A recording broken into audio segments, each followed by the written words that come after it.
we have really focused on, as we talk about phasing out gas blowers and gas mowers in the Palisades, we have deliberately chosen not to focus on enforcing the law against using gas blowers. There is a law, and you're not supposed to use gas blowers in a certain distance to your house. We've chosen not to focus on enforcement because our understanding is it's not particularly effective. It won't necessarily have a lasting impact because when the enforcement stops, then people change back to how they were. And most importantly, it's something that our values call us to avoid doing in relation to the community of gardeners that serves our area. So we are really focusing on making change among homeowners and getting homeowners to decide to stop engaging in these practices. So with that, I want to, we are welcoming Dan Mabe from AGSA this evening, and he's going to be properly introduced in a minute. I want to give the floor now to Council Member Barnan, who has asked to say a few words. Well, thank you very much. Thank you, Ingrid, and thank you to everybody who's here tonight for being a part of this. I so welcome and I'm so excited about this. Before I say anything else, though, I just do want to give a shout out and a thank you to Billy and Janice Crystal for the amazing work they have done over the past few years as honorary mayors, and give a welcome and a hearty congrats to Eugene Levy, the new honorary mayor in Palisades. I'll admit, when I swore him in the other night, I had never watched Schitt's Creek. I have been watching it ever since. I'm halfway through season 2 and I love it. So thank you, Eugene, for your service. But thank you, Ingrid and Resilient Palisades for doing this. In the middle of the COVID crisis, in the middle of this brutal and uneven recession, it is very easy for people to lose sight of the absolutely crucial fight we must be waging to preserve our neighborhoods and preserve our planet for our children and our grandchildren. And it's a fight we cannot lose sight of and that we all must suit up for. And I'm excited to see this incredible level, scores of people tonight, willing to engage in pushing for faster and bolder action. It is very easy in combating the global climate crisis.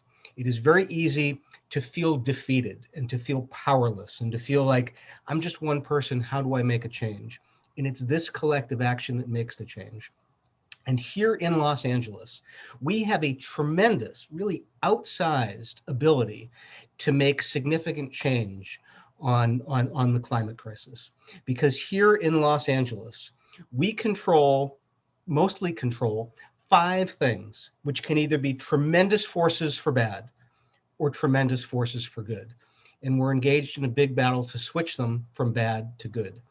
That is our port in San Pedro and Long Beach, our airport, LAX, our municipal utility, LADWP, our mass transit system, LA Metro, and how we do building and development here in our city. And we are doing a huge effort to green our airport. We have launched an ambitious and to a certain degree, very successful program to clean the air around the Port of Los Angeles with a Clean Trucks program. We will be the first big city within a few years to have a 100% electric bus fleet at LA Metro. We're hoping to get there by 2028. And we are pushing very, very hard to get LADWP to 100% clean energy. We are on the process of creating a roadmap for that will be unveiled fairly soon. And we're going to be pushing very, very aggressively, get us off coal, get us off fossil fuels, and even go further than that and shut down fossil fuel operations here in Los Angeles, power plants down the coast and SoCal gas facilities. And the final thing we can do is we can build differently. We can, in Los Angeles, mandate that all new construction not use fossil fuels. We can mandate that all new construction have the highest environmental standards. We can do that here, but we need you. I'm going to push as hard as I can and as fast as I can, but we need grassroots energy across the city from our neighborhoods, people who are standing up on their block and across the city saying, no matter what we're doing, for the sake of our kids, we're not doing enough. We're not going hard enough. We're not going fast enough. And I could not be more delighted to see what Resilient Palisades is doing. And I look forward to partnering with you on things big and small in the weeks and years to come. Thank you very much.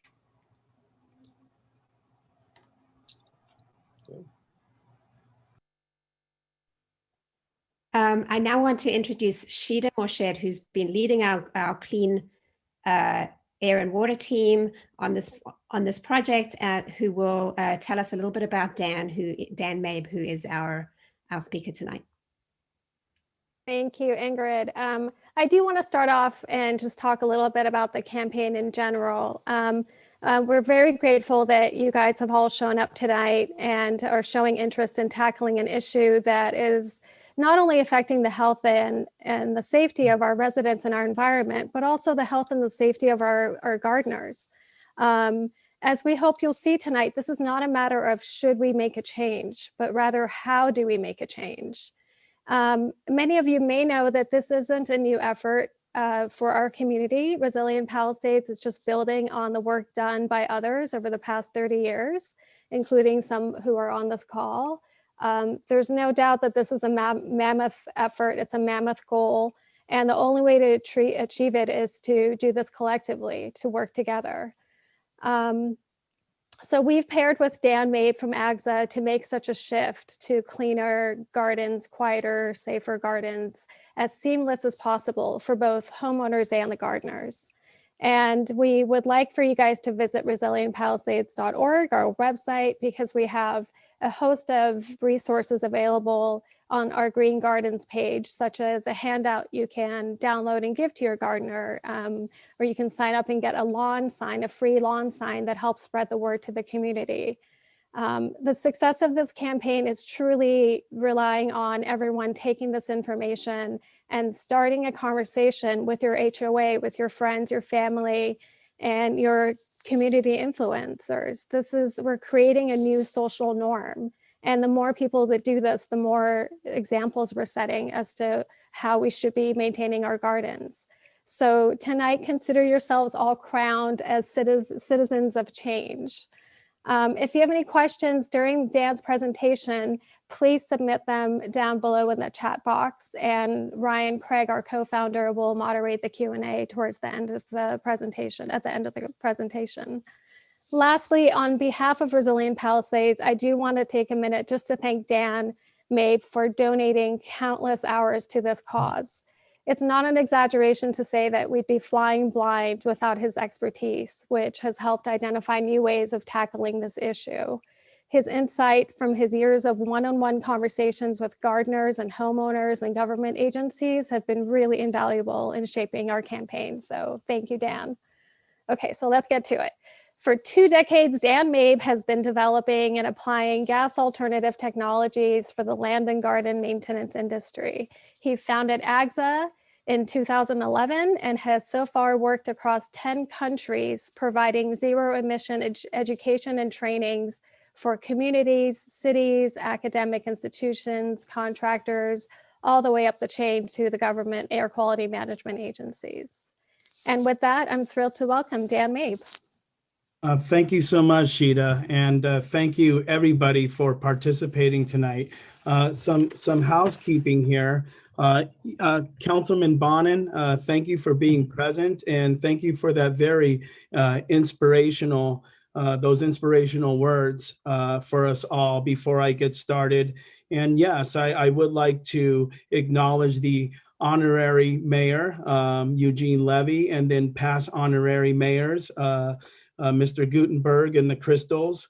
And then I also especially want to acknowledge the team at Resilient Palisades and my liaison, Sheeta.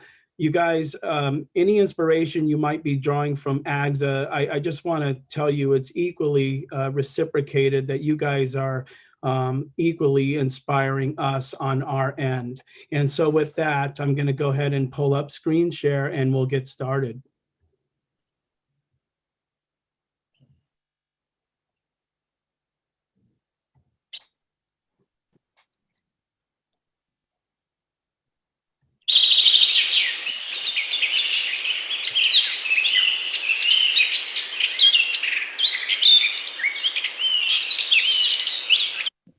Okay, I always start with that, the sounds of the rainforest. It would be amazing if they can make a leaf blower that generated that sound, right?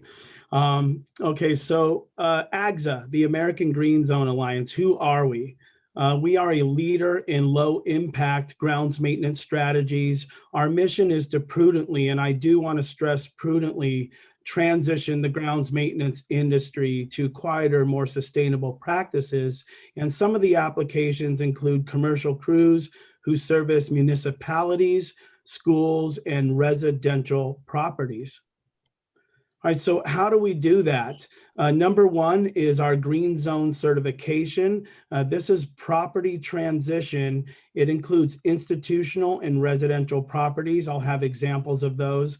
Two is our Service Pro certification. We engage the grounds maintenance workforce, and we provide education, training, and it really does act as an effective behavior modification model. And then other initiatives that we do are AFTC certification, where we test electric tool platforms for their commercial viability and safety. And then with air districts, exchanges, workshops, and symposiums, similar to what we're doing tonight. Okay, so coming from the gas industry myself, here are AGZA's top 10 impacts of gas operations. Of course, in the middle and on the top is noise. In fact, AGZA really started as a noise mitigation specific to grounds maintenance movement. But of course, we all know about the emissions, what's coming out of the tailpipe of all of this equipment, not just gas leaf blowers. And then, of course, you have the health risks, asthma, heart disease, hypertension, and then a lot of the chemicals that are coming out of the exhaust are linked to cancer. But what I call the darker side of the industry, lower left, toxic and solid waste components, this comes from maintaining small gas engines cradle to grave, and you'll see some examples of that as well. All right, so how did this really all get started? What's interesting is some of the first gas leaf blower bans are right here in the mid or late 90s in Southern California. But these bans and ordinances are sweeping the nation. And this says 136 cities in 15 states. I need to update this slide. I apologize. It's actually eclipsed 200 cities, mostly in the same geographical areas. Okay, so we really do try our best to make quality infographics that really tell people what's going on rather easily than reading a lot of studies, although those are obviously important as well. But you see the sources of pollution. It's the small gas engines, and then you have the pollutants, and there are the impacts. And, you know, the impacts are on a personal human level, first and foremost. And then you have the community level impacts. And then on a more macro level, of course, you have the planetary impacts. So with that being said, we're going to focus on noise for a few slides.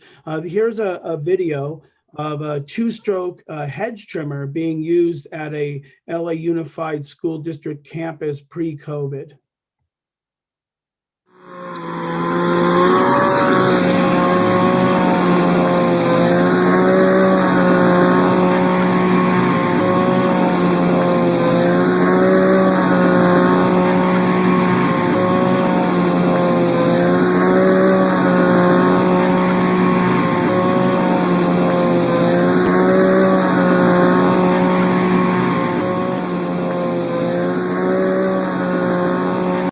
Okay, so I jokingly say that's the Blair Witch Project of lawn and garden.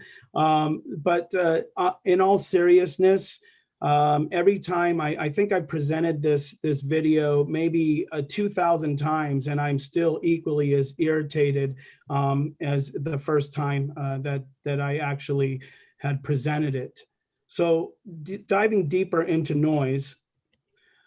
Here is us relaxing at our homes. You can be outside, you can be inside. I live in Woodland Hills, California, and my neighborhood is situated very similar to this slide. In fact, when I was preparing for tonight's presentation, the neighbor's gardener, the gas leaf blower was there for an hour, and it was very frustrating. And this is what it sounded like to me. We're giving the visual, but literally this is the sound profile when the neighbors are having their gardeners come on across the street, to the left, to the right, diagonal. This is what that sound profile looks like. If they were electric crews, this is what that sound profile would actually sound like and look like. And I'm going to play an example later on of this. But for now, we're going to focus on number one here on this slide. Hearing loss is permanent and irreversible, but it is 100% preventable. Now, if you look at the top, you have the EPA, NIOSH, ANSI, and OSHA. They have their thresholds for safe workplace environments. So most gas tools are going to exceed those thresholds. And that's why it's very important for the workers to wear hearing protection. I'm alarmed all the time when I'm out there interacting with our workforce, and they really just, they forego the hearing protection. What's really important to understand is most electric tools on the market are going to operate below that 75 decibel level. So they're going to be under those thresholds. But another component of noise that I really want to share with everyone tonight is the frequencies. Gas equipment operates at low frequencies. Low frequencies travel very long distances and they penetrate barriers very easily.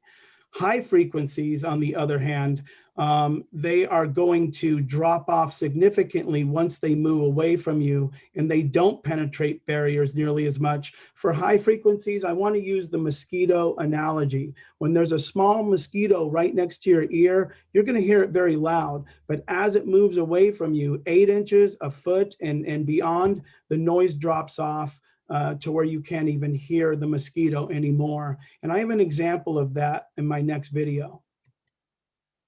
Okay, this is a 74-inch industrial zero-turn riding lawnmower. And I want you to listen to the noise profile and how the noise drops off as it moves away from us.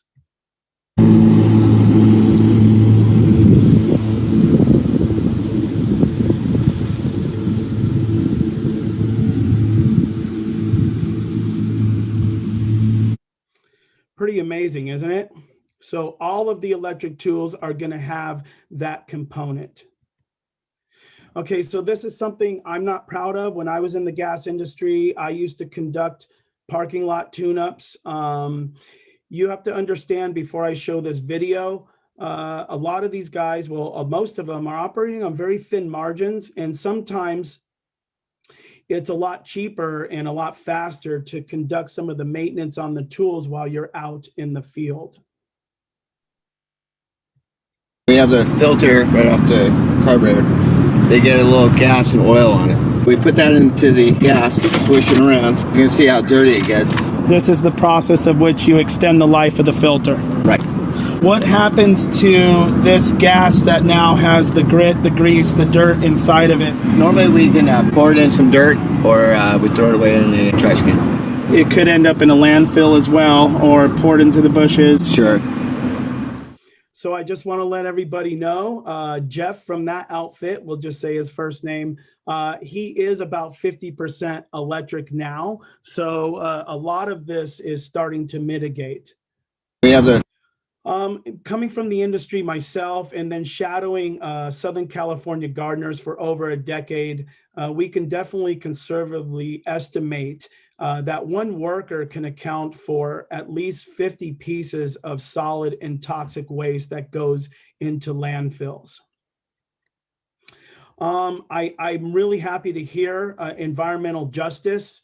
I just want to go on record and say AGSA has been advocating for worker health and environmental justice for this industry, again, for over 10 years.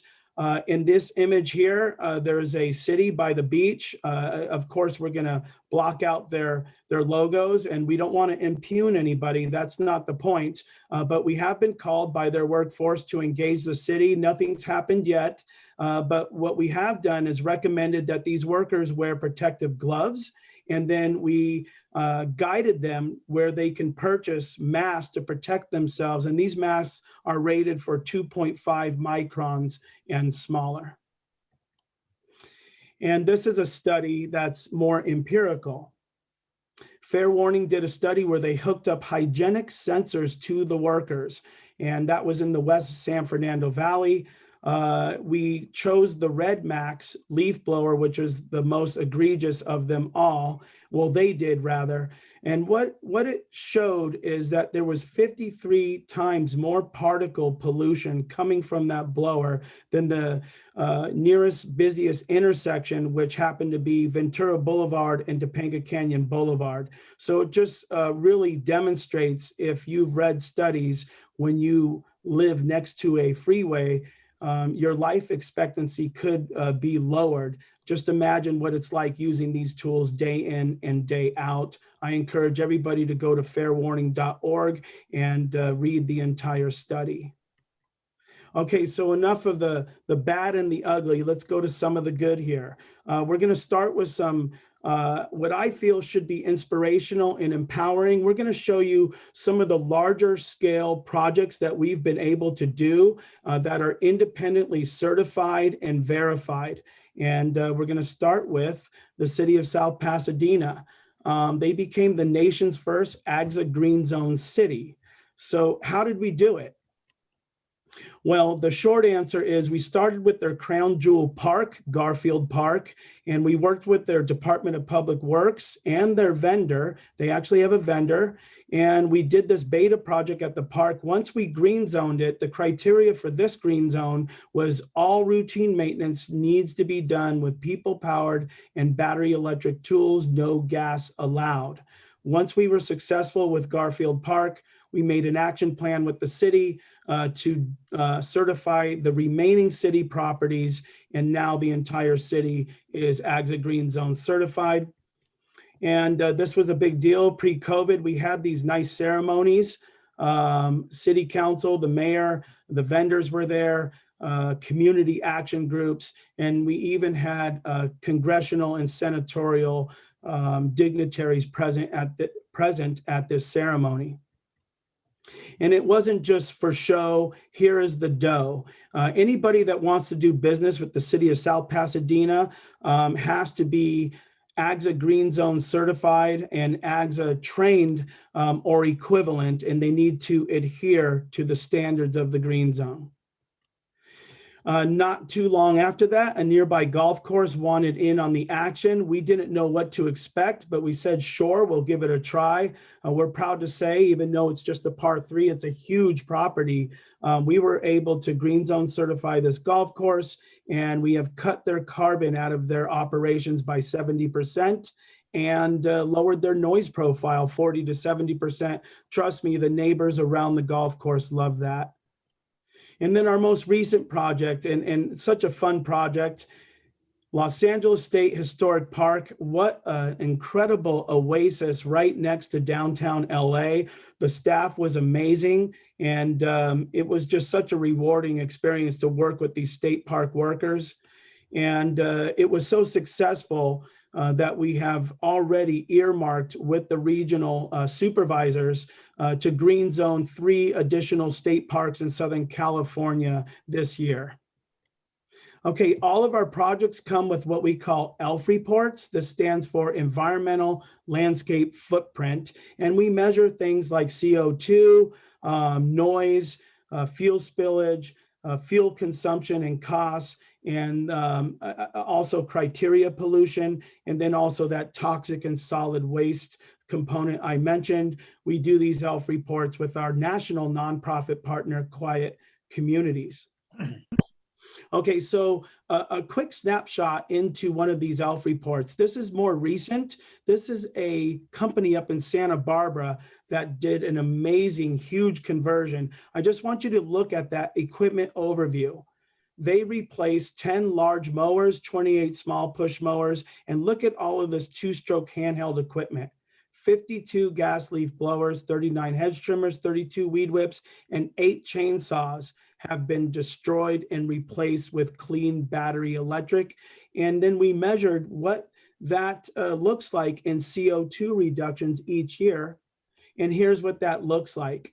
It comes out to 283 tons per year. So while lawn and garden on that global scale is not going to be a huge contributor, because transportation and factories obviously for CO2 are, every drop counts, and you can see nonetheless, it is still significant. Okay, so we really want to make sure that we're not creating a new problem while fixing another. And I'm speaking specifically about lithium batteries. You know, we really need to work hard, AGSAs in the back channels and on the front lines, to make sure that we're closing the loop on lithium, repurposing, recycling, and doing retrofitting projects to do this. What you see here are used Tesla Model 3 cells. Okay, so if Elon is present, Elon, get in touch with me, I'm your man. So what we've done is taken these used cylindrical cells from Model 3 Teslas, and we retrofitted them into this golf equipment that is actually operating at our green zones. Any one of you can call John De La Torre, the supervisor there, and he will tell you he is ecstatic. It's operating flawlessly, and we are very excited about that development. Any cells that are now not able to be repurposed, we are very encouraged that there is an economy emerging for recycling the lithium cells as well. Okay, we're going to continue with solutions and Service Pro certification examples. All right, so what's really important for us to understand when you look at this image, these men are there to please us. They're paid, of course, but they take pride in their work, and they really want to do a good job and please everybody. And, you know, it's very important not to demonize the worker. Let's go ahead and take a look at the equipment. Let's take a look at the training. Let's take a look at the information that has been afforded to this workforce for the last 4 decades. Here's one of our workshops for the city of LA. While we don't contract with the city of LA directly, our contracts with the air districts do have us do work with the city of LA. This is what I call our COVID workshop. We did our slideshow on the back of that bathroom right there with a projector.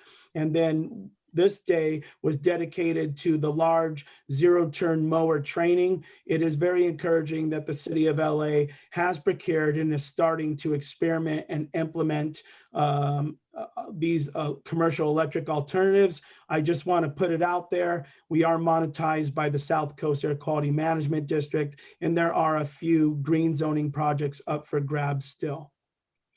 Okay, this is where we really feel we're getting the biggest bang for our buck. It's very passionate to engage the workforce.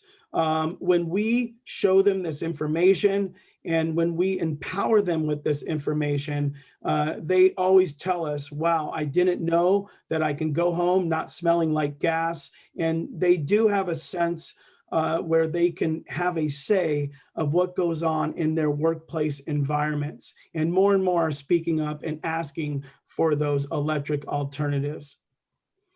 This one, I always put it up there because it's such a great story. Cadre came to us. They said, hey, we're bidding against Brightview and Landcare and Mariposa, the big boys, and we really want to get this lucrative business park, and can you help us do it? And I said, well, what we can do is certify you and train your crews. If you procure some electric equipment, we'll write a letter on your behalf, and you can throw that into your bid. And we're very happy to tell you that they did get the bid, and they're still actually have this account. And again, it's a very lucrative account for this company.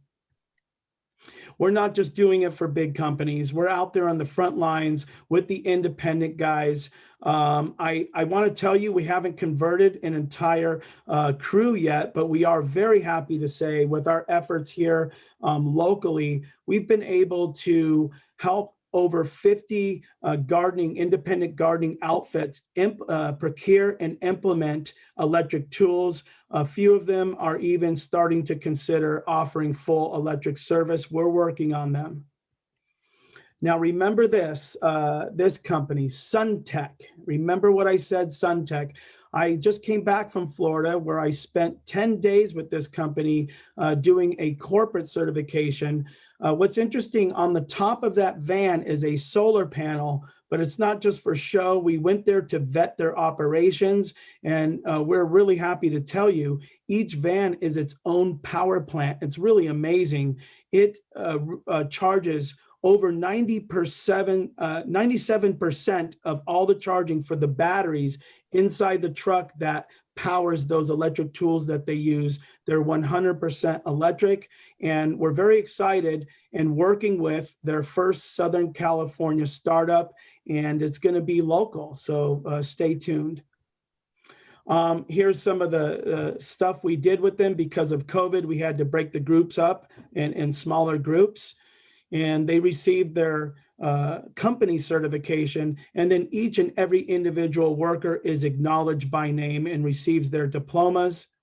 And people ask why. Well, why do you need a certification? Isn't it just like pressing a button? I can go on for a half hour on that, but I'm going to show you quickly why. Here's a picture of a company who contacted us and basically milked us for as much information as they could, and we were happy to give it to them. They then proceeded to purchase $40,000 worth of tools, and about 8 months later, they circled back to us and said, hey, can you help us? When I walked in the first day, I ran into this. Now, not only is this a huge safety hazard in a disaster waiting to happen, it really it's painful for me to see roughly $9,000 of beautiful tools just thrown on the ground like that. But I assure you that we have helped them kind of organize that situation. We helped them with considerations of just something as simple as ambient room temperatures in their charging and storage areas. This has to do with safety. It also has to do with cradle to grave cycle life potential for their batteries. And then we help them with turnkey solutions. We have the experience of upgrading their electrical infrastructure, because we definitely don't want these gardeners going back home, plugging stuff in like you saw in that picture, and heaven forbid, some type of fire starting. But we do want to let you know there's turnkey solutions. This is not a TOA advertisement. We're just customers of them. They came up with this clever little charging solution. It's called the PDM. It stands for Power Distribution Manager. You only need one plug for it. It's like a Cisco server, and it has 8 plugs in the back of it. What it does is manages all the loads, and it keeps the electric draw in the first least expensive from the utility company. And here it is in action. City of Glendale did 8 certified green zones, and we helped them set up their charging areas. And as you can see, this is what you really want to aim for, rather than that picture that you saw previously. And then on the note of equipment, we're very happy to be collaborating and actually contracted by the South Coast Air Quality Management District currently to help them spread the word about their commercial lawn and garden equipment program. And take a look here. Gardeners, institutional operations can trade in their older, noisy, smelly, polluting gas equipment. And this is all earmarked for destruction. There's no going back. It's not going to be sold in another state. It has to be verified, destroyed, and they can get up to 75% off an entire kit with one gas trade-in. We encourage all of you to send this information to your gardeners. And of course, calendar allowing, AGSA will be there to come out and demonstrate some of the tools that are offered in this program. Okay, so we're going to shift gears a little bit. since there's so many homeowners here, we really do need to try to find some common ground with the gas maintenance industry. And what I want to present here is that we all think more on a paradigm shift about our landscapes. And I highlight communication because this communication with your gardeners and your landscapers, we feel are going to be essential. Okay, so here's an example of what I call hyper manicured landscaping. We have been conditioned to expect this, and again, over the past 4 decades. And to me, it's neat, it's nice, but it's bland and it lacks life. When you look at this image here, and oh boy, no, everybody don't panic. I know there's leaves on the grass, but I just want to say, leave those leaves there because it's beautiful, it's calming. And by the way, you don't want to ask your gardener to blow them off or even vacuum them up with an industrial gas blower. Perhaps you might want to suggest that they mulch the leaves, and those leaves are there to act as natural fertilizer. And look at this. I love, this is a pollinator garden right here. Lots of biodiversity. So definitely you can mix things in like this to really include pollinators because we need more of them. This is such a beautiful picture. I know it's back east, but we do have some trees that give us some textures and colors like you see here in the fall. If I were the homeowner, I would just basically ask the gardener to edge and then lightly and gently blow on the least powerful setting on an electric blower. Just broadcast the clippings back onto the grass. The grass is not growing a lot here, doesn't need to be mowed this time around. It's just such a beautiful, beautiful sight of nature. And then you see the same property. It actually hurts my eyes. I have my personal preference. Some people might like this look more, but nonetheless, you know, it's your preference, and we're just asking you to just kind of see the beauty of things. So, you know, here's where we're really going to try to communicate to you. When we interact with the gardeners, again, they've been conditioned to give us this, and they've been given this industrial equipment to give us this. And when you go to the homeowner, when I was in the business, I have to tell you, a lot of homeowners, they're busy and they just want to pay. They want to keep up with the Joneses. They don't want to be seen as, you know, being the one house on the block that is bringing everybody's property value down. So a lot of times they just leave it up to the landscaper or the gardener. And this is a lot of times what the gardener is thinking everybody needs and wants. And you know, and I know, they have a nice truck full of industrial, very powerful internal combustion equipment to give us that. So I just want to tell everybody, what steps can you do today, tomorrow? Again, I'm going to focus on the communication, and I really want to stress that what happens on a homeowner's property ultimately is up to the homeowner and ultimately their responsibility. So things you can do to start the conversation with your gardeners is, hey, can you reduce or stop the use of gas leaf blowers? I would like you to mulch the leaves, you know, if you want to allow them to do that. Good luck on this, but you can try. Ask them to use handheld, people-powered tools, rakes and brooms in selected areas. Encourage them to use electric blowers, but if they do, we want you to know that AGSA advocates even electric blowers being used efficiently and judiciously.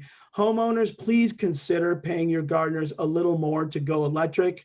And I don't know if there's any gardeners present, but I assure you AGSA's message to gardeners is to them, guys, gals, please consider your position in our communities. You're important to us. And we really want to meet you halfway and engage to create a better quality of life for all of us. You know, we've come a long way with societal norms. spitting and other things like that. You don't see it too often. I used to see this a lot more when I was a kid. We've come a long way as a society. Smoking, secondhand smoke. Of course, we still have the problem of people leaving their dog's business on your lawn, but not as much. But it's not very nice, and it's not a societal norm to do this anymore. And people have been educated. Okay, so we're nearing the end here. We started something called the Residential Green Zone Initiative, and we basically took the successes of our institutional green zoning projects, and we created something that is more like a call to action in encouraging the homeowners to do what these institutional green zones have done. Here's an example. This is Jared with his wife, Stacy. They really, after one of our workshops, they were very inspired. They went out and purchased a set of tools. They asked their current gardener to use it. He wouldn't do it. He did it himself for a little while, but then he eventually found a new gardener to come. Basically, they come to the house, they unplug the equipment, they use it, they clean it off and plug it back in, and they have a nice little green zone on their property. This is Joe, because we are national. This is Joe in the Bronx. He has a plug-in mower, but what's very inspiring, he's 78 years old, and he still uses all people-powered tools for everything else. And yay, this is our very own Janice in Pacific Palisades. She really stepped up to the plate. She's walking the walk, and she invested in a suite of electric tools for her gardeners. I actually came out and did some tutorial with them. They're great guys, and I expect, and Janice can definitely give you all feedback of how that is going. And we're very happy that you've created your own green zone utopia, and we really hope that others will do the same. So that has been my presentation. If you want to get in touch with us, info@agza.net. Thank you, everybody, for your patience and getting through the slides with me. And I look forward to answering some questions. Great. Thank you, Dan. Thank you so much. We're going to open it up to some Q&A now. There are some questions already on the chat. The first one, this is from Rosemary. How do we find the best electric equipment that we can buy for our gardeners to use? Well, I just want to really, before I answer that, I really want to stress that AGZA is brand neutral. However, because of some situations where manufacturers had promised us when we, about 8 years back, when we were really starting to expand our green zone model, it ended up being disastrous. There was actually safety issues and equipment failed, and our clients had spent not thousands of dollars, but tens of thousands of dollars on this equipment. So we started our own vetting process. They can go on our website and see what's there, but we just want to stress these are the companies that have gone through AFTC, but there's others out there that I'm sure are going to work. I encourage everybody to do this. Do their research online, of course, but ask neighbors, but really check out the warranty.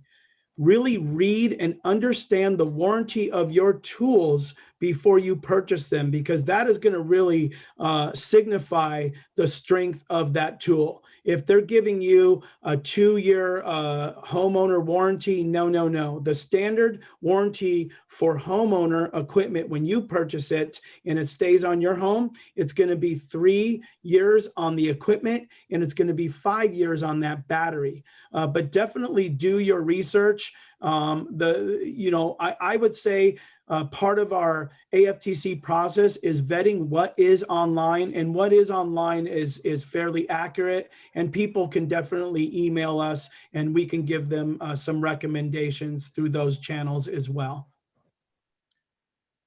Great. That's great. Dan, what are the biggest barriers to gardeners adopting this new behavior in your experience? You know, the first one is going to be the notion that the equipment can't do what the gas equipment does. And in some respects, that is the case. AGZA is very straightforward and transparent about that. However, it has come far enough where it is apples for apples with a lot of the tools. I do want to stress, though, that the current, even strongest electric leaf blowers are not as strong as gas, but they don't need to be. Part of our mission and campaign is to teach this workforce that you don't need all of that power. So it's going to be, okay, the technology is foreign to them first and foremost. Then they're like, okay, it's never going to do what the gas does. And they have what you call anxiety about, okay, I need to do my work. I need to get paid. I need to make this property absolutely, utterly, unequivocally perfect for my client, or I'm not going to get paid. And they have the notion that the equipment cannot do that. And then also it's the cost. The cost of battery electric equipment, just like electric cars, up front is going to be on average 45% higher, sometimes 50. However, if the workers take care of their equipment, obviously they are going to get to that ROI, that return on investment. But again, it's this information that really needs to reach them. So those are some of the barriers. And I just want to clarify, you have a number of brands listed on your site, correct? Commercial grade Correct. electric equipment? Great. So Correct. love to see that. There's a question, would it be better just to try to, and what's the best way to get gardeners to switch out their own tools as opposed to buying, the equipment that they can only use on your property? How do you get them to switch out their tools so the benefits travel with them? Absolutely. Okay, so it can go both ways. It's a little bit harder proposition, but it has happened and we are doing it. Look to that South Coast Air Quality Management District program. Once they know that they can trade in their older gas tools for these brand new kits, but they would have to get enough of them to have enough battery capacity to get them through their day. So, it becomes a little trickier then, but it can still be done. But again, they need to be given the information, and it really does help when they're able to try these tools in their natural maintenance settings before they purchase them, to understand their work production rate capabilities. And then we're able to kind of spec out a battery bank that would be adequate to get them through their various workloads throughout the day. So the idea would be a group of neighbors purchasing equipment and then owning their own batteries effectively. Have you had success with that approach? I think it's worked like that. I think the easiest way, though, is dedicated equipment for each property, because one of the primary reasons why is if that set and suite of equipment are dedicated and are only used on that property, it's going to last a very, very long time. But there's a lot of different ways you can do it. Yes, you're correct. And definitely we encourage people to follow up with us, and we can go into more detail about what options there are. Any suggestion on how to set up a charging station outdoors? Outdoors is that's going to be challenging. You're just going to have perhaps like some type of tent that's on the sides where the rain's not going to come in from the sides, but you can get a sided kind of tent, if you will. But you really do have to make sure that the charger is not going to be exposed to any moisture. So ideally, like a little shed, a little tool shed would be ideal. I mean, it sounds like communication with your gardeners, obviously the priority number 1, 2, and 3 here to being successful. And to that, I want to just share with everyone that the Clean Air and Water team, working with you, Dan, has developed this flyer here, which you can get to from our website by clicking on the AGSA link. You can see this printable flyer, and it has very practical suggestions in terms of where to shop. But the great news is that it's bilingual, so you can see the Spanish version here. So that's on our website. Again, just 2 clicks from the homepage. You can you can get to that. And also on our homepage, I should mention, get your own free yard sign. So you can email Sheeta and make arrangements to pick up your AGSA green zone gas-free yard sign. Fantastic, fantastic. Super. I know we're coming up on the hour, and I want to respect people's time, and thank you so much for spending time with us. I think, Dan, if you have a few more minutes, if there are folks who want to stay on and ask questions directly, I'll unmute at that point. But Ingrid, do you want to say any final words? Yes, thank you. I want to thank Dan for a super interesting presentation and letting us know what's possible, really. And I want to invite everyone on this call. The way Resilient Palisades operates is we think we're more powerful if we come together and we organize together to make change. So email us, get in touch if you want to be involved in this campaign. The more people who get involved, the more power we'll have, because what gets done is basically what we have the person power to do. And so for that, we need volunteers using whatever resources they have and bringing those resources to the table. And we can really work. This is what we see this as the beginning of our campaign. This is not just a one-off event. This is our kickoff to really, we want to see no more gas blowers and no more gas mowers in the Palisades. That's our goal.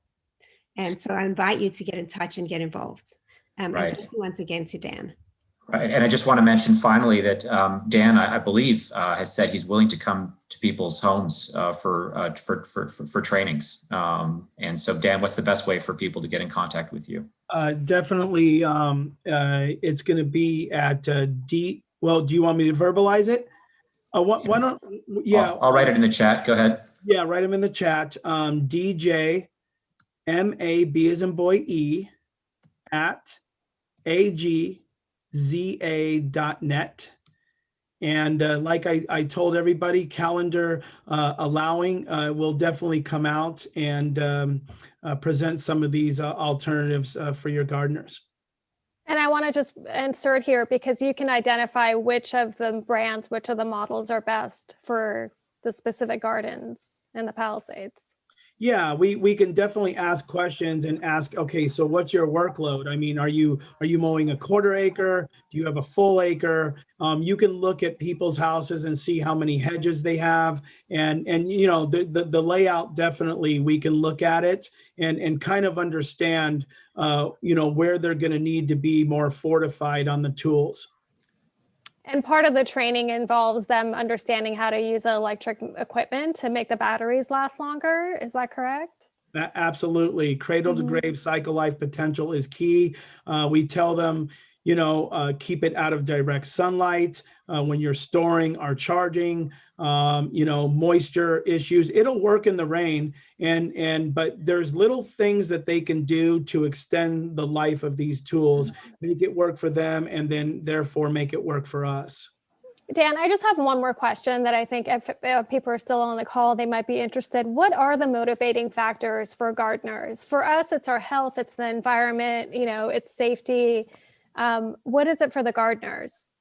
Yeah, I'm still trying to reach, you know, I wish they would value some of them do value their own health. Some are just like, I need to make a living for my family, and they're willing to lay it on the line, you know, just for their families. I think, you know, the motivating factor is to please us. They really do want to please us. And, you know, and I think if we come at this from a reasonable perspective, they just really want their customers to be happy at the end of the day when I speak to most of them. But I really do hope that they can start to value their own health a little bit more. Okay. Yeah, Janice, I think you go ahead. This is Janice. So since we took that lovely picture of me with the blower, which was a great piece of equipment, by the way, we rake now. We don't even use a blower. We thought it was beneficial for everything and keeping mulch in the yard. And it looks fine. And my gardeners are happy to do it. And as far as a cost, because we do have a fairly big property, they have a time that they put in here. Whatever they get done, they get done. So they didn't even want additional money to do this. They just said, well, we have to leave at this time and start at this time. And I said, great. And they're getting it done and they're not complaining. They're happy. And it's, they've been with me so many years. I'm trying to save their lives too. And that's the bottom line. Janice, thank you so much for that. I mean, that just kind of gave me, I'm not kidding. That's just amazing. That's the pinnacle for us. And you're really setting an amazing example, again, walking the walk. Thank you for sharing. Thank you, Dan. That's great. Well, I want to thank everyone for joining us. It's great. Don't forget, go to resilientpalisades.org for your printable flyer and also to arrange for your AGSA Green Zone yard sign. And please join us for our next community meeting Thursday, March the 4th at 7 p.m. You can sign up at Resilient Palisades and we will send you the link. And if you'd like to stay on with Dan for a few more minutes, if you have questions, please feel free to do so. Thank you, Clean Air and Water team. Thank you, Dan. Thank you, Ryan. Thank you, everybody. And I'll be hanging out till the last question is answered. Thank you so much, everyone. Thank you, Dan. Thank you, Sheeta. You did great. That was fun.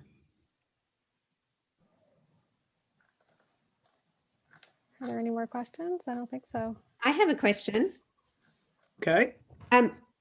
So what is your advice to us, Resilient Palisades, as an organization, politically? Like, do you think that we, given what you did in Pasadena, what do you think we could do in the city of LA?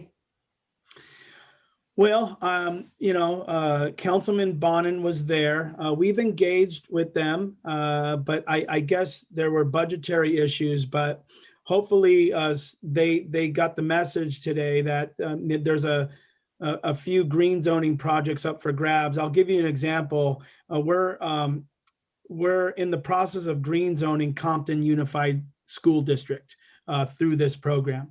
Not only do they receive the equipment at lower prices with their gas trade-ins, but this is going to be it's an AGSA green zone project. So in fact, I'm going out there Monday to meet with their electrician to start to set up the charging infrastructure. Now, this is a very large, green zone project, but I think what cities can do is just establish a modest green zone in a high profile place and use it and stage it as a perpetual area for outreach, example, and education. And that was one of the benefits I really envisioned of AGSA green zoning. Thank you.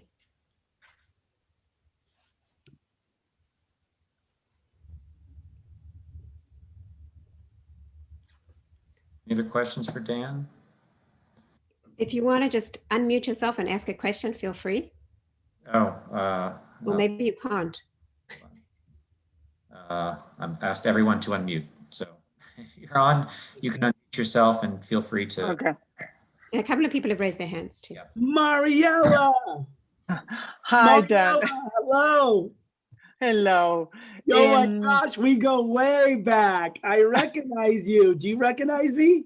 No. Oh my gosh. Forgive me. Your business. Remember your business in Santa Monica? Oh, I still have my business and I still work for Janice, but where do we met? I thought you were the one that got the electric mower way back when. I did. I still have it. Oh my gosh. So you are okay. Yes. Okay, everybody, we are not Johnny come latelys. We go way back. You were there when it very first started. Oh my gosh. Yeah. In fact, we started, doing organic in the 90s. There were several of us, all women in the West Side. I don't have a question more, and that is really adding to what you said, because I'm in the industry and I talk to a lot of gardeners. I think that the two areas that are the ones to emphasize for more gardeners to lean into this transition is one, what Janice mentioned about not having an expectation that they're going to finish the work as they did with the gas blowers. I'm with you that I like to see leaves in the garden, and I'm coming from a different culture, so we are not about a pristine manicure look, but also there's primarily there's a concern about finances for them, because there's no way for people that want the property very clean. There's no way that they're going to finish in the time that they can finish with a gas blower. So to me, there's also an education towards the homeowners. So if they are willing to lower expectations, or they need to be willing to pay, I would say at least a 20-30% more down. That's has been my observation over the years, because I've been doing organic and I've been doing sustainability for several decades, and that's why they put the brakes a lot. Yeah, and that's why we highlighted those slides that are just basically reaffirming what you mentioned, and so we're with you on that. And we did encourage the homeowners to consider paying more for electric, and definitely. I'm so glad that you're out there and you're finding clients that don't expect the hyper manicured look. So if we can do more like we're doing now to educate the homeowner base, and maybe it's not like lowering standards, it's just a different aesthetic. Like I call it rustic and natural. And you saw the pictures. I mean, when it's almost like militant, the stripped yards after they go stripping the topsoil of their nutrients, and it's madness. So I'm really happy that you're here, and I definitely want to reconnect with you. Okay. Absolutely. I love awesome. that. I can't believe you're on this call. That's awesome. So nice to see you, and thank you for stressing those two things. Thank you for all that you're doing. Thank you. Nice to see you, Mariela. Yeah. Feel free. I don't feel the need to moderate anymore. So it's just, if you have a question, just speak up. Is this presentation on his website if we wanted to share it with somebody else? No, we don't have them on the website, but if you wanted to email me, I can put together a few PDF slides for you, but we definitely tailor each presentation for our given audience. Okay. But we've recorded this, right? So Correct. Yeah, we're going to have it up on our website. Yeah. Yeah. Oh, there you go. Yeah, that's better. That's even better. Okay. Thank you, Janice. All right. I'm getting messages that some folks are having trouble unmuting. Adam, can you talk now? I'm on now. Thank you. Perfect. Okay, great. I had another meeting at the same time, so I was kind of splitting my attention. So I may have missed this element of today's discussions.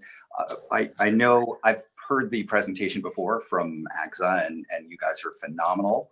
And I'm so glad Resilient Palisades is up and running and doing this and focusing on this subject. I'm just going to express a general frustration to everybody here. I don't know that this is something that can be answered by our guest, about the difficulty of enforcing the law. The fact that we're having to beg and plead with our neighbors to do the right thing, that we're having to do all of this education, and that it seems like a project that's going to take us another 10 years when all of the hard work was already done to enact a law that outlaws these blowers. They're terrible. We all know it, but there are only like 50 of us here. How can we band together and have a more concerted effort that would really knock down our neighbors one after another and, get rid of these scourges on our environment? Does anyone have ideas? I know I've been working with Janice and with Sandy. Gail, I know, has been working hard on convincing her neighbors to switch over, and Janelle, who's here. But I don't know. I just wish there were a plan that we could all come up with where we were knocking on doors and hit every door in the Palisades or something grand. And so if anybody has ideas, I'm just throwing it out there. Well, I'll just say it was very challenging today. Again, I mentioned, I don't know if you heard that part when I was preparing today's presentation. My neighbor's gardener was there for an hour. And then when I looked out the window, he just stood in one place for like 2 minutes. It was just, so, you know, I really, AGSA is about solutions. We do support bans and restrictions with our solutions by trying to get out there and reinforce that there are viable alternatives to help those. But I mean, we're still waiting for one law, ban, or restriction nationwide to prove to work. And you know, when I go to Santa Monica, I know that these guys do get tickets, and some of them have just said, you know what, we're gonna pass it on to the homeowner. We're gonna price in 5 fines per year, and it is frustrating. I can't tell you enough how frustrating it is. I started AGSA out of frustration, but I just feel that the political climate I just feel that's against that approach. That's just an opinion. But, you know, I think that all levers are on the table. And if there's a law there, you have the right to express that there is a law there and to try to have it enforced. But what AGSA will do is we'll do our best to pitch in with what we're doing. And, you know, I share your frustration, Adam, every single day. And, you know, I just wish you had the relief that you deserve tomorrow. Y'all do? Yeah. Yeah. But Dan, oh, sorry, Lisa, just 1 second. Dan, how realistic is it to say that you can actually make this like a thing of the past, like where littering is no longer, you know, where it is a new norm? You become the black sheep I mean, have you seen that working in other communities where the social norm really actually takes effect and changes the tide?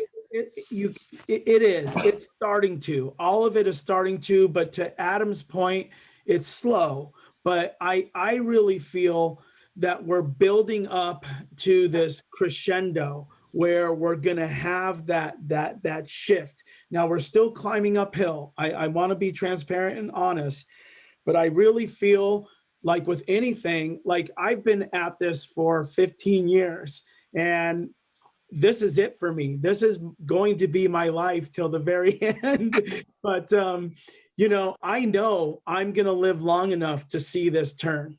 I'm 51. So just to let, I hope, you know, before my 55th birthday, we're going to see that. Now, I can tell you the money that is at the AQMD, they can't keep it in there. So we know that these things are going off the shelves. We just need to reach the neighborhood gardeners more. But I want to tell you, it's starting. It's slower, but I really do feel we're building up soon. We're going to have to just stick with it. I think, you know, honestly, for a couple more years. This is Lisa Boyle. I'm an environmental attorney. Can you see me, Dan? Hi. And I'm a former LA district attorney too. So I know what it's like, the difference between having a law and having enforcement. You know, especially as an environmental attorney, there are so many laws that aren't enforced. We just don't have the police power to enforce these things. So really, we do have to rely on goodwill and spreading the word of the laws so that people know they exist and then feel socially pressured to comply. What I'm concerned about, I think that going with the big places like school districts, parks, businesses, and getting them on board with green zones is genius, because they're large pieces of property, and the benefits of them going green benefits everybody around them. In terms of the smaller bits of land, like our houses, what I'm hearing from our discussion today is advocating purchasing equipment for our personal gardeners.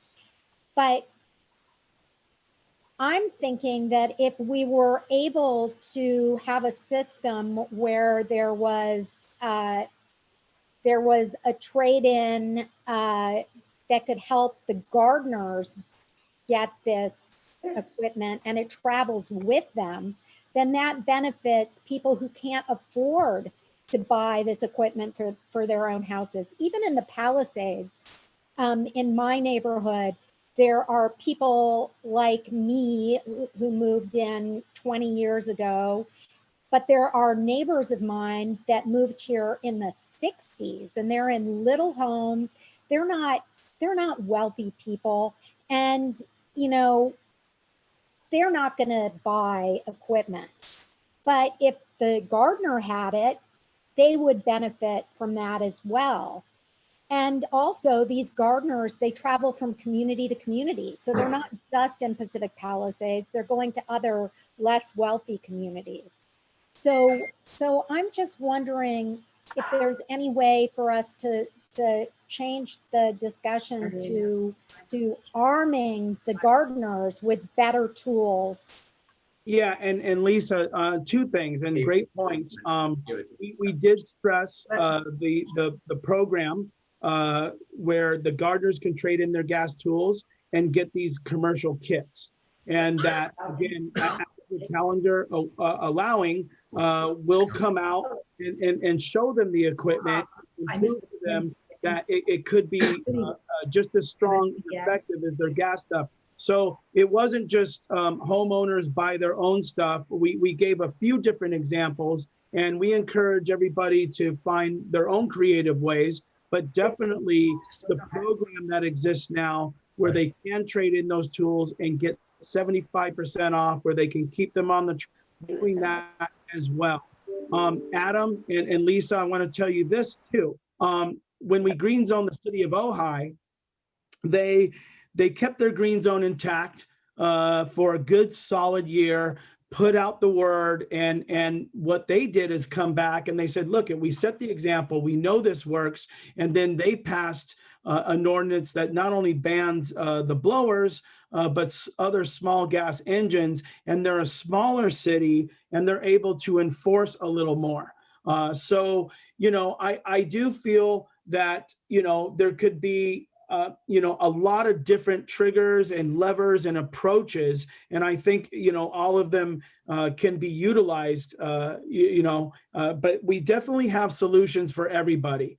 And I definitely want to stress that we do have resources for gardeners if they're willing to listen, to trade in some of their older gas tools and carry some of these other ones on the truck.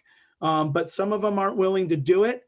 So the homeowners, Lisa, to your point, who can perhaps afford it and take action for their specific home, we should encourage them to do that. It doesn't mean that everybody should or could do that, but we definitely will try to help everybody out. And again, great points. I have one more question. Sure. Do you have a video in Spanish with all this information that I could just share with my gardener? Not yet, but we're close. It's being done. We have a certification course that's coming up online, and it's going to be in English, Spanish, and Portuguese, actually, because we're national. And we work with a lot of Portuguese back east, from Brazil. So yes, that is coming very soon. Thank you, Dan. Yeah, thank you, Lisa. We'll let Resilient Palisades know when it's ready, but it's soon. Thanks. Of course, thank you. This was excellent. I'm just so thrilled by how good the presentation was and how many people tuned in. I feel like if we get these signs up in people's yards, it's going to really inspire curiosity, which is, you know, the first step. Absolutely. And we're behind you guys. It just so happens we're local, but yeah, we travel all over the United States doing this, but most of our work is done here in Southern California. I think maybe if we would maybe break out into a smaller group specifically about leaf blowers, I've had one idea to go whatever block you live on, hand out the little flyers that Resilient Palisades has on the website, just to have a block by block who's ever here and willing to go around and just to keep enlightening the neighborhoods and just start one block at a time. Block captains, so to speak. We've done a little of that, Janice and I. That's what we've been trying to do, to Okay. approach our neighbors in a very nice way. And we still have at least one to get on board with us. But that's what we're doing, make our street green. And we have about 4 of those green signs already on our street. Wow. Great. So, yeah. Gail, we have to get you a sign. Well, Janice, you saw Oh, great. Yeah. Janice, you saw the slides of the noise profile, right? I mean, honestly, if you start to get those signs up, that noise profile is actually going to be a lot better. So kudos to you. That's awesome. Yeah, that's quality of life right there. But Gail, I think you make a good point. This is, you know, if everybody who was on today's call, you know, just approached like a 3-block radius, to whatever, 1-block radius, that's what it takes, you know, and some people will look at the flyer and throw it away. And some people will say, well, I didn't know. What can I do about it? I think you make a great point. We need more boots on the ground. So let's do that in our team. Let's brainstorm how to do a street ambassador program where we actually recruit people with the whole training thing of what to do and resources, and then we get people to volunteer. That could be a wonderful idea for, you know, what are we going to do next? Mm-hmm. I so thank you also for that think great idea. that this information was so impressive to me. You know, I'm an environmental attorney, and I was blown away by the facts that you presented, Dan, and the fact that they have been implemented successfully in these other model communities. If I read a story about that in the LA Times, I would share it with so many people. I think it's such an important story. And if we could just work on publicity through journalism, you know, that's free advertising. We're not self-promoters. We don't put a lot into that. We just do what we do. But if you want to share our story, you know, that would be cool, you know? Yeah. I mean, the LA Times does such a good job of covering environmental issues. And, you know, they have specific environmental reporters.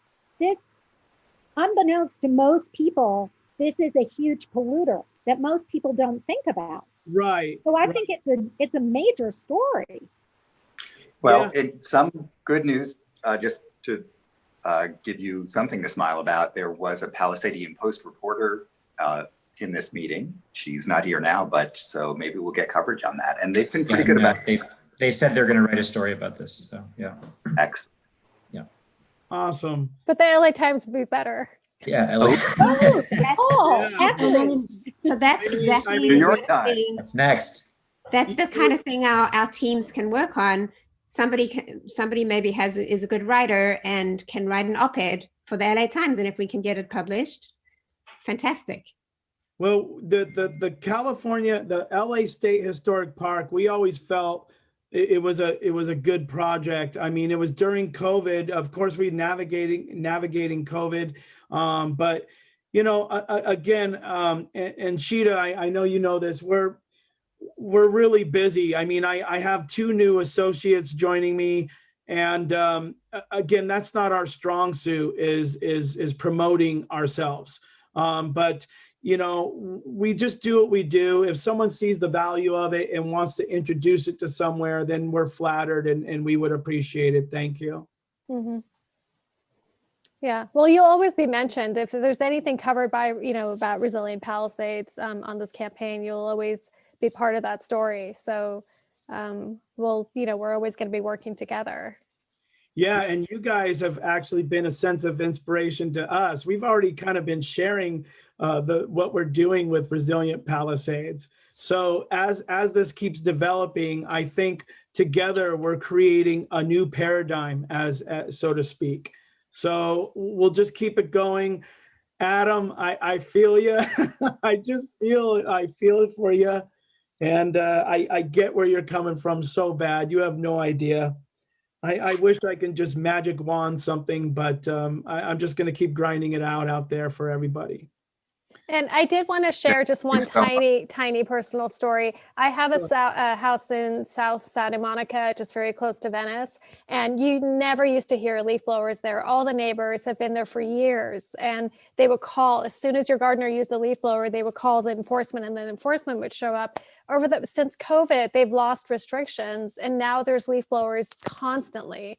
Even though they know it's illegal, even though it's been enforced repeatedly, they know that it's not. So, the gardeners, I don't think there was an educational component. I don't think homeowners were educated. I don't think the gardeners were educated. So that's a big missing piece.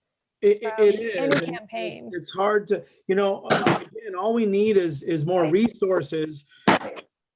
We have what we have. It's there. We just need more resources. But you're right. And what's so frustrating about that is, of course, COVID is left everybody home. So our homes are our schools now. Our homes are our workplaces, and again, it's maddening. It really is maddening.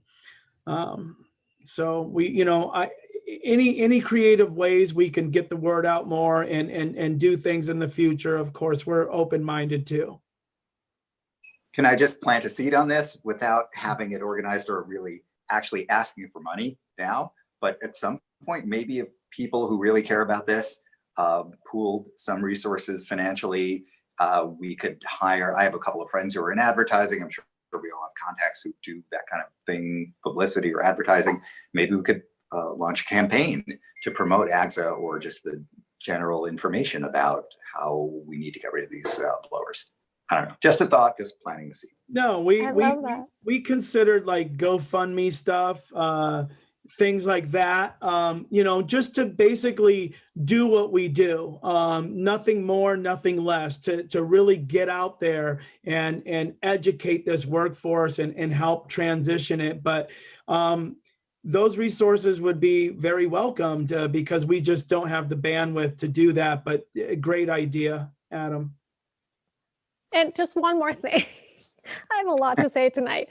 In social behavior campaigns and like behavioral change, whatever study of, they say when you want to do a behavioral change campaign, you go after the people who are willing to change, who are willing to adopt the new behavior, but they haven't due to barriers and whatnot. So to start with that in the Palisades, to get the attention of eco-friendly, eco-minded residents and people who are concerned about their health and, what they're breathing in, that's initially who we go after, right? We're not going after the people who don't care. They don't want to have anything to do with us. And so if we do that, then I don't know what percentage of Palisadians that is, but that's going to have a huge impact because they are going to be representative of the entire Palisades. So, it's all about boots on the ground, the schools, churches, wherever. Just if you know people who are eco-minded, start a conversation with them. Tell them what.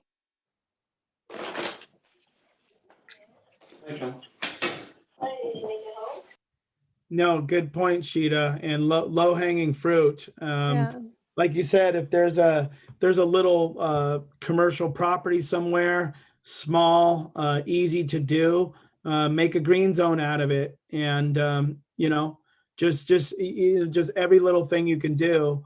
I think we're just, I've been at this for 15 years and it seems like every single year we've made progress, and that's what's really kept me going. It doesn't seem to be futile. It is frustrating. It is slow. But every year I can say, hey, we're just scratching the surface, but we're getting there. We really are this time. Great. Great. Okay, thank you again, Dan. Thank you, everyone. you. This has been really terrific. Absolutely. Clean Air and Water Adam, team. did Thank you, have- Dan. Adam, did you have anything else? Oh, I've said enough. Okay, all right. Oh, say more. Everybody, you be well. Bye.